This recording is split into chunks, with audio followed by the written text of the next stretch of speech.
വിജയ് തൻ്റെ രാഷ്ട്രീയ പ്രവേശനം ഔദ്യോഗികമായി പ്രഖ്യാപിച്ച ശേഷം ഉയർന്ന ചോദ്യങ്ങളിൽ ഒന്നായിരുന്നു വിജയുടെ അച്ഛൻ എസ്.എ. ചന്ദ്രശേഖർ പാർട്ടിയിൽ ഉണ്ടാവുമോ ഇല്ലയോ എന്ന്. മുൻപ് പാർട്ടിയുമായി ബന്ധപ്പെട്ടുണ്ടായ തർക്കത്തിൽ അച്ഛനും മകനും പിണങ്ങിയിരുന്നു. എന്നാൽ തർക്കങ്ങൾ എല്ലാം പരിഹരിച്ച് അച്ഛനും മകനും ഒന്നായെന്നാണ് ആരാധകർ പറയുന്നത്.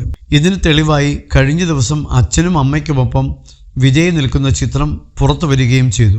എസ്.എ. ചന്ദ്രശേഖർ തന്നെയാണ് മകനൊപ്പമുള്ള ചിത്രം എന്ന അടിക്കുറിപ്പോടെ സോഷ്യൽ മീഡിയയിൽ പങ്കുവച്ചത്. നേരത്തെ അച്ഛനുമായി വിജയ്ക്കുള്ള അസ്വാരസ്യം പരസ്യമായി പുറത്തു വന്നിരുന്നു.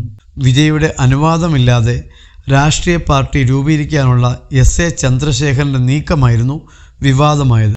വിജയ് മക്കൾ ഇയക്കം എന്ന പേരിൽ പാർട്ടി രജിസ്റ്റർ ചെയ്യാനുള്ള അപേക്ഷ തിരഞ്ഞെടുപ്പ് കമ്മീഷന് വിജയുടെ അച്ഛൻ നൽകിയിരുന്നു. എന്നാൽ തനിക്ക് ഈ രാഷ്ട്രീയ പാർട്ടിയുമായി യാതൊരു ബന്ധവുമില്ല എന്ന് പ്രഖ്യാപിച്ചുകൊണ്ട് വിജയ് രംഗത്തെത്തുകയായിരുന്നു. എൻ്റെ പേരോ ചിത്രമോ എൻ്റെ ഓൾ ഇന്ത്യ വിജയ് മക്കൾ ഇയക്കം സംഘടനയുടെ പേരോ ബന്ധപ്പെട്ട ഏതെങ്കിലും ഒരു രാഷ്ട്രീയ കാര്യത്തിനു വേണ്ടി ഉപയോഗിച്ചാൽ ബന്ധപ്പെട്ടവർക്കെതിരെ തക്കതായ നടപടി സ്വീകരിക്കുമെന്നും വിജയ് പറഞ്ഞു. ഇതോടെ പാർട്ടി രൂപീകരിക്കാനുള്ള തീരുമാനത്തിൽ നിന്ന് എസ്.എ. ചന്ദ്രശേഖർ പിന്മാറി.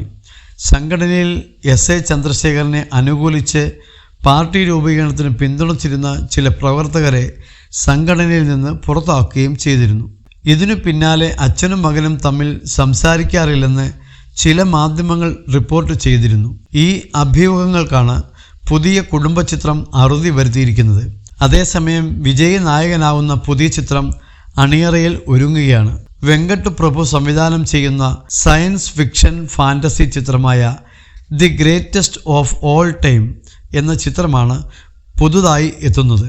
ചിത്രം സെപ്റ്റംബർ 5 പ്രദർശനത്തിന് എത്തും. ഒരു ചിത്രം കൂടി കഴിഞ്ഞാൽ താൻ സിനിമയിൽ അഭിനയിക്കുന്നത് നിർത്തുമെന്നും പൂർണ്ണമായി രാഷ്ട്രീയത്തിലേക്ക് ഇറങ്ങുമെന്നും വിജയ് പ്രഖ്യാപിച്ചിരുന്നു.